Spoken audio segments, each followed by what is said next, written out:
Metro റൈഡേഴ്സിൻ്റെ പുതിയൊരു വീഡിയോയിലേക്ക് എല്ലാവർക്കും സ്വാഗതം. ഇന്നത്തെ വീഡിയോയിൽ നമ്മൾ ചെയ്യാൻ പോകുന്നത് ബഫിംഗ് ആണ്. പലരും കേട്ടിട്ടുണ്ടാവും, കണ്ടിട്ടുണ്ടാവും, ചിലപ്പോൾ ചെയ്ത് നോക്കിയിട്ടുണ്ടാവും. അപ്പോൾ ഇന്ന് നമുക്ക് ഏതായാലും ഇതൊന്ന് ചെയ്ത് നോക്കാം. നമുക്ക് ഈ ബഫിംഗ് ചെയ്യാൻ ആകെ വേണ്ടിയിരുന്ന സാധനം എന്ന് പറഞ്ഞാൽ, ഒന്ന് ബഫിംഗ് സോപ്പിൻ്റെ ഒരു ബാർ മേടിക്കാൻ കിട്ടും. കേവലം 70 രൂപ മാത്രമാണ് ചിലവ് വരുന്നത്. ആ ഒരു സോപ്പ്, പിന്നെ ഒരു വീല്, ബ്ലേഡ് പോലുള്ളൊരു വീലുണ്ടാവും. നമ്മുടെ ബഫിംഗ് വീൽ എന്നാണ് പറയുന്നത്. അത് ഒരു 50 രൂപ റേഞ്ചിൽ അതിന് വരത്തുള്ളൂ. ഇത് രണ്ടാണ് മെയിനായിട്ട് വേണ്ടത്.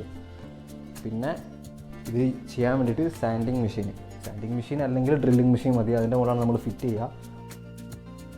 ഇവർക്ക് റെൻറ്റിന് എടുക്കാൻ അവൈലബിൾ ആണ് സ്റ്റോറിൽ. നിലവിൽ നിങ്ങൾക്ക് കണ്ടാൽ തന്നെ അറിയാം, ഇതിൻ്റെ മുകളിൽ കുറച്ച് കറുപ്പ് ഡോട്ടും കാര്യങ്ങളും, കുറച്ച് ചളിയും, വേറെ കുറച്ച് കറകളെല്ലാം പറ്റി പിടിച്ച് കിടപ്പുണ്ട്. അതാണ് നമ്മളൊന്ന് ക്ലീൻ ചെയ്തെടുക്കാൻ പോകുന്നത്. നമ്മുടെ ഈ സാൻഡിങ് മെഷീൻ്റെ മുകളിൽ നമ്മുടെ ഈ ബഫിംഗ് വീല് ഘടിപ്പിക്കുക എന്നുള്ളതാണ് നമ്മൾ ഫസ്റ്റ് ചെയ്യേണ്ടത്. അത് വൃത്തിയായിട്ട് സേഫായിട്ട് ചെയ്യുക. അത് കറക്റ്റ് ലോക്കാവുന്ന രീതിയിൽ ചെയ്യുക. അത് പിന്നെ വിട്ടുപോകുന്നൊരവസ്ഥ ഉണ്ടാവരുത്. ശേഷം നമ്മൾ ഇലക്ട്രിക് കണക്ഷൻ കൊടുക്കുക. ശേഷം നമ്മൾ ഈ ബഫിംഗ് സോപ്പ് നമ്മുടെ ബഫിംഗ് ബ്ലേഡിലേക്ക് അല്ലെങ്കിൽ ബഫിംഗ് വീലിലേക്ക് ആക്കുകയാണ് വേണ്ടത്. അത് നമുക്ക് നമ്മൾ ചെയ്യുന്ന ഈ രീതിയിലും ചെയ്യാം, വേണമെങ്കിൽ സോപ്പ് പിടിച്ചുകൊണ്ടും ചെയ്യാം. പക്ഷേ സൂക്ഷിക്കുക, ഈ ഒരു ക്ലീനിങ് പ്രോസസ്സ് ചെയ്യുന്നത് കാരണം നമുക്ക് പരിക്കുകളൊന്നും പറ്റാതെ സൂക്ഷിക്കുക. ഇത് നമ്മൾ അപ്ലൈ ചെയ്യുന്ന സമയത്ത് നമുക്ക് മനസ്സിലാവും എത്രത്തോളം ചേഞ്ചാണ് വരുന്നതെന്നുള്ളത്. ഈ സാൻഡിങ് മെഷീൻ യൂസ് ചെയ്യുമ്പം കൺട്രോൾ നമ്മുടെ കയ്യിൽ ഉണ്ടാവുമെന്നുള്ളത് ഉറപ്പ് വരുത്തുക.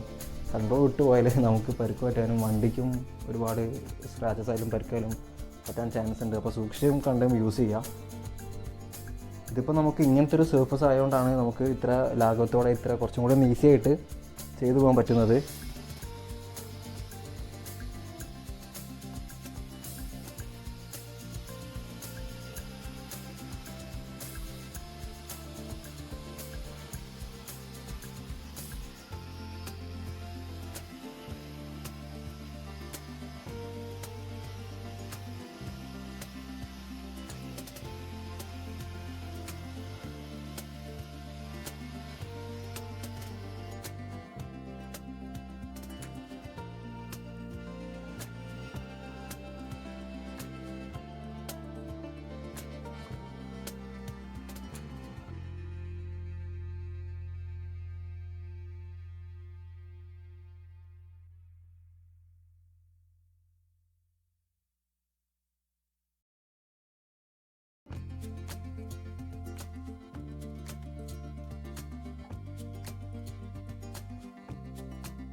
ഇപ്പം നമ്മൾ കറക്റ്റ് ഹാഫ് പോർഷൻ ചെയ്ത് കഴിഞ്ഞു. നമ്മൾ ഒരു സ്റ്റിക്കേഴ്സോ അല്ലെങ്കിൽ ഇൻസുലേഷൻ ടേപ്പോ ഒന്നും യൂസ് ചെയ്യുന്നില്ല ഈ ഒരു ഡിഫറൻസിൻ്റെ ഇത് നമുക്ക് മാർക്ക് ചെയ്യാൻ വേണ്ടിയിട്ട്.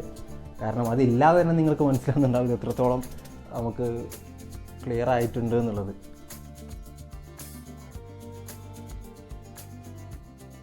വെറും 120 രൂപ ചിലവിലാണ് നമ്മളിപ്പോൾ ചെയ്തിട്ടുള്ളത്. ഇനിയും നമുക്ക് നമ്മുടെ ബ്ലേഡും കുറച്ചല്ല നല്ല രീതിയിൽ തന്നെ നമ്മുടെ സോപ്പിൻ്റെ ബാറും ബഫിംഗ് സോപ്പിൻ്റെ ബാറും നമ്മുടെ ബഫിംഗ് വീലും ഒരുപാട് ബാക്കിയുണ്ട്. അപ്പം ഇത് ചെറിയ പോർഷനല്ല, നമുക്ക് വണ്ടിയുടെ മേജർ പോർഷൻസ് തന്നെ നമുക്ക് അതുകൊണ്ട് ചെയ്യാവുന്നതാണ്. മെറ്റൽ പോർഷൻസാണ് നമ്മൾ നോർമലി ചെയ്യാറുള്ളത്. പക്ഷേ ചെയ്യുമ്പോൾ സൂക്ഷിച്ച് കണ്ടിട്ടും ചെയ്യണം. ഞാൻ നേരത്തെ പറഞ്ഞ പോലെ നമുക്ക് വേണമെങ്കിൽ ഒരു മെറ്റൽ പോളിഷിങ് ക്രീം യൂസ് ചെയ്യാം. ഒരു റബ്ബിംഗ് ക്രീം ഉണ്ട് മെറ്റൽ പോളിഷിനൊക്കെ യൂസ് ചെയ്യുന്നത്. അത് നമുക്ക് യൂസ് ചെയ്താൽ കുറച്ചും കൂടി ഒരു തിളക്കം കിട്ടും. പക്ഷെ നമ്മളത് ഇപ്പോൾ ഇവിടെ യൂസ് ചെയ്യുന്നില്ല. അത് യൂസ് ചെയ്യാതെ തന്നെയുള്ള ഈ ഒരു ക്ലൈൻലിനെസ് നമുക്ക് കാണാം. പറ്റി പിടിച്ച ഒരു കറുപ്പ് ഡോട്ടും കാര്യങ്ങളും കറകളെല്ലാം തന്നെ പോയിട്ടുണ്ട്. ഒരുവിധം എല്ലാം തന്നെ പോയിട്ടുണ്ട് നമുക്ക് പറയാം. കണ്ടാൽ നിങ്ങൾക്ക് മനസ്സിലാവുന്നുണ്ടല്ലോ. അപ്പം ആ ഒരു മെറ്റൽ പോളിഷും കൂടി നമ്മൾ യൂസ് ചെയ്ത് കഴിഞ്ഞാൽ ഒന്നുകൂടി തിളക്കം കൂടും. അപ്പം അത് ജസ്റ്റ് നമ്മളൊരു സജഷനാണ് അത് യൂസ് ചെയ്യുക എന്നുള്ളത്, അതൊന്ന് ശ്രദ്ധിക്കുക. ഇതുപോലുള്ള വീഡിയോസ് കാണാനും അറിയാനും പിന്നെ എന്തെങ്കിലും സംശയം ഉണ്ടെങ്കിൽ കമൻറ്റ് ബോക്സിലൊക്കെ ചോദിക്കാനും എല്ലാത്തിനുമായിട്ട് നമ്മുടെ ചാനൽ ഇനിയും സബ്സ്ക്രൈബ് ചെയ്യാത്തവരുണ്ടെങ്കിൽ ചാനൽ സബ്സ്ക്രൈബ് ചെയ്യുക, ബെല്ലൈക്കൺ ക്ലിക്ക് ചെയ്യുക. പിന്നെ നിങ്ങളുടെ ഡൗട്ടുകളായിക്കോട്ടെ കാര്യങ്ങളായിക്കോട്ടെ എല്ലാം കമൻറ്റ് ബോക്സിൽ മെൻഷൻ ചെയ്യാം.